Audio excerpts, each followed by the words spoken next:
Hello everyone, UG study classes में आप सभी का स्वागत है। आज हम पढ़ेंगे वैदिक युग। कल हमने देखा था सिंधु घाटी की सभ्यता। तो आइए स्टार्ट करते हैं। पहला क्वेश्चन है, वैदिक काल को मुख्यतः कितने भागों में बांटा गया है? 1, 2, 3 या फिर 4? इसमें ऑप्शन बी सही होगा, 2 भागों में बांटा गया है।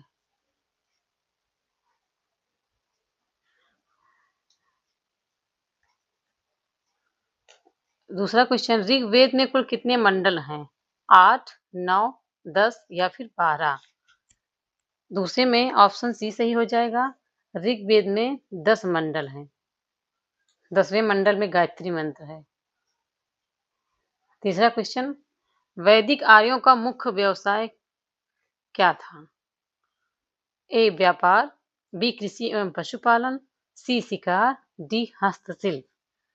तीसरे में ऑप्शन बी हो जाएगा, कृषि एवं पशुपालन। वैदिक आर्यों का मुख्य व्यवसाय कृषि एवं पशुपालन था। Option B. चौथा क्वेश्चन, सभा और समिति किस काल की संस्थाएं थीं? ए सिंधु काल, बी मौर्य काल, सी वैदिक काल, डी गुप्त काल।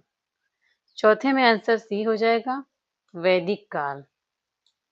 सभा और समिति वैदिक काल की संस्थाएं थी। ऑप्शन सी करेक्ट हो जाएगा। 5वां नंबर क्वेश्चन, गाय को वैदिक काल में क्या कहा जाता था? ए अन्नदाता, बी अग्नि, सी अघन्या, डी लक्ष्मी। 5वें में ऑप्शन सी होगा, गाय को वैदिक काल में अघन्या कहा जाता था। ऑप्शन सी करेक्ट आंसर हो जाएगा। छठा क्वेश्चन, पुरुष सूक्त किस वेद में मिलता है? ए सामवेद, बी ऋग्वेद, सी यजुर्वेद, डी अथर्ववेद। छठे में ऑप्शन बी होगा, ऋग्वेद। पुरुष सूक्त ऋग्वेद में मिलता है। ऑप्शन बी सही हो जाएगा। 7वां क्वेश्चन, उत्तर वैदिक काल में वर्ण व्यवस्था का आधार क्या था? ए कर्म, बी जन्म, सी शिक्षा, डी धन। 7वें में ऑप्शन बी हो जाएगा, जन्म। उत्तर वैदिक काल में वर्ण व्यवस्था का आधार जन्म था। जो जिस वर्ण में जन्म लेता था वो उसी वर्ण का होता था, जन्म से लिया जाता था। 8वां नंबर क्वेश्चन, गायत्री मंत्र किस वेद में है?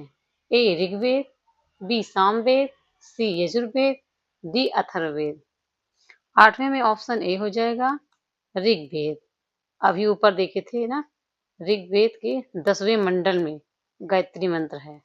ऑप्शन ए करेक्ट हो जाएगा।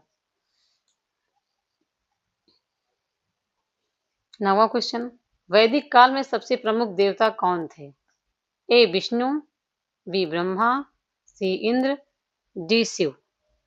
9वें का सी ऑप्शन सही होगा, इंद्र। वैदिक काल में इंद्र प्रमुख देवता थे। 10वां क्वेश्चन, वैदिक काल में शिक्षा का प्रमुख माध्यम क्या था? ए लिखित ग्रंथ, बी मौखिक परंपरा, सी शिलालेख, डी मुद्रण। 10वें का ऑप्शन बी हो जाएगा, मौखिक परंपरा।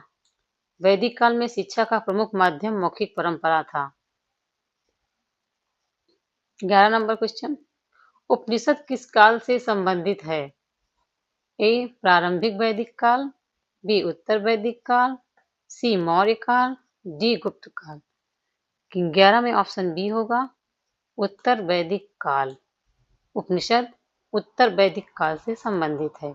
Option B correct answer. 12 number, राजसूय यज्ञ किससे संबंधित था? ए विवाह, बी संतान, सी राज्याभिषेक, डी कृषि। 12 नंबर में सी आंसर हो जाएगा, राज्याभिषेक। राजसूय यज्ञ राज्य अभिषेक से संबंधित था। 13 नंबर क्वेश्चन, वैदिक समाज की सबसे छोटी इकाई क्या थी? ग्राम, कुल, जन या फिर राष्ट्र? 13 नंबर का आंसर हो जाएगा बी, कुल। वैदिक समाज की सबसे छोटी इकाई थी कुल। 14 नंबर, सामवेद मुख्यतः किससे संबंधित है? ए गीत संगीत, बी युद्ध, सी चिकित्सा, डी ज्योतिष। 14 में ऑप्शन ए हो जाएगा गीत संगीत। सामवेद गीत संगीत से, गायन से संबंधित है। 15 नंबर क्वेश्चन, वैदिक काल में लोहे का प्रयोग कब शुरू हुआ? ए ऋग्वैदिक काल, बी उत्तर वैदिक काल, सी सिंधु काल, डी मौर्य काल। 15 में ऑप्शन बी हो जाएगा उत्तर वैदिक काल। वैदिक काल में लोहे का प्रयोग उत्तर वैदिक काल से प्रारंभ हुआ। ऑप्शन बी करेक्ट आंसर हो जाएगा। 16 नंबर, दशयज्ञ युद्ध का उल्लेख किस वेद में है?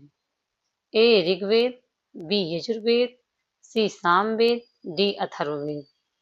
16 में ऑप्शन ए होगा दशयज्ञ का युद्ध ऋग्वेद में है। ऑप्शन ए करेक्ट हो जाएगा। 17 नंबर, वैदिक काल में कर को क्या कहा जाता था? भाग, कर, शुल्क व लगान। 17 में आपका आंसर ए होगा कर को भाग कहा जाता था। वैदिक काल में जो कर लिया जाता था उसे भाग कहते थे। वैदिक काल में स्त्रियों को किस अधिकार की अनुमति थी? ए शिक्षा, बी वेद पाठ, सी सभा में भाग, डी उपरोक्त सभी। 18 में डी हो जाएगा। वैदिक काल में स्त्रियों को शिक्षा, वेद पाठ, सभा में भाग सभी में अधिकार की अनुमति थी। 19वां नंबर, अश्वमेध यज्ञ किस उद्देश्य से किया जाता था? संतान प्राप्ति, राज्य विस्तार, वर्षा एवं स्वास्थ्य। 19वें में बी ऑप्शन होगा राज्य विस्तार। अश्वमेध यज्ञ करते थे राज्य विस्तार, श्री राम जी ने भी किया था। बी, वैदिक काल में भूमि की माप की इकाई क्या थी? ए निवार, बी द्रोण, सी गोचर, डी बीघा। सी, वैदिक काल में भूमि की माप की इकाई जो थी गोचर थी। इसमें ऑप्शन सी सही हो जाएगा। आज के लिए बस इतना ही, बाकी हम नेक्स्ट वीडियो में देखेंगे महाजनपद और मगध से related MCQs. Thank you, thanks for watching.